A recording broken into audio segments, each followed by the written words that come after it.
17 मार्च को मैं ओरछा गई थी और एक कार्यक्रम में मैंने वक्तव्य दिया।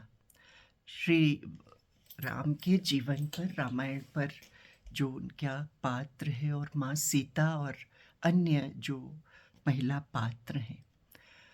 मेरी भावना हृदय से बिल्कुल ही पवित्र थी और मेरा पूरा जीवन ईश्वर के चरणों में ही समर्पित है।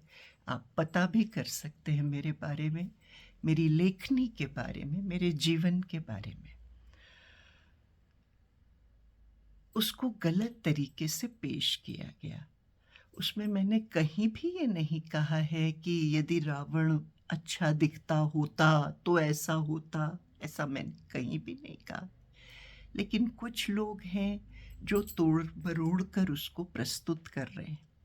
वो क्यों तोड़ मरोड़ कर प्रस्तुत कर रहे हैं, ये वही बेहतर जानते हैं। मैं नहीं जानती कौन उनके पीछे है, क्या उनकी मंशा है। मैं बहुत मन से अपना काम करती हूँ। विश्वविद्यालय को अच्छी तरीके से चलाने का मैं पूरा प्रयास कर रही हूँ। मैं ये नहीं कहती कि सारी व्यवस्थाएं 100% पूरी तरह से अच्छी होंगी, लेकिन हम कोशिश लगातार कर रहे हैं।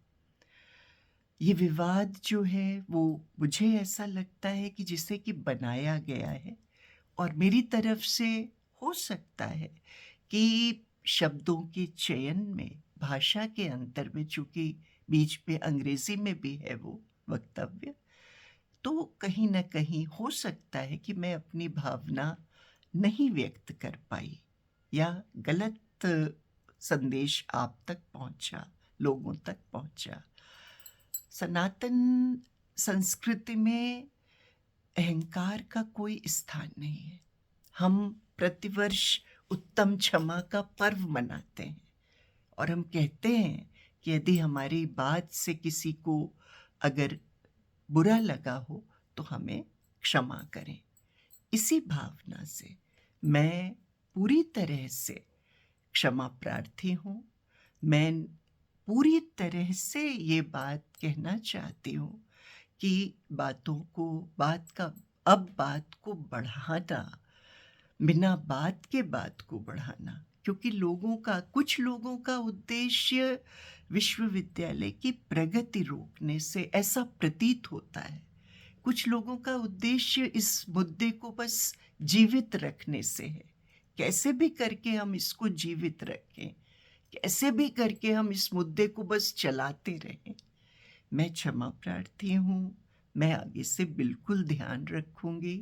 श्री राम मेरे आराध्य हैं, माँ सीता मेरी आराध्य हैं, इसमें कहीं कोई दो राय नहीं है। और हम सब, ये छत्रसाल विश्वविद्यालय सामान्य परिवेश के विद्यार्थियों के लिए बना हुआ है। इसको हम बनाएं, अपने क्षेत्र को हम बनाएं, अपनी आने वाली पीढ़ियों को हम बनाएं तो बेहतर होगा। इस बात को यदि हम यहाँ पर विराम दें तो बेहतर होगा। यही मेरी गुजारिश है, यही मेरी प्रार्थना है।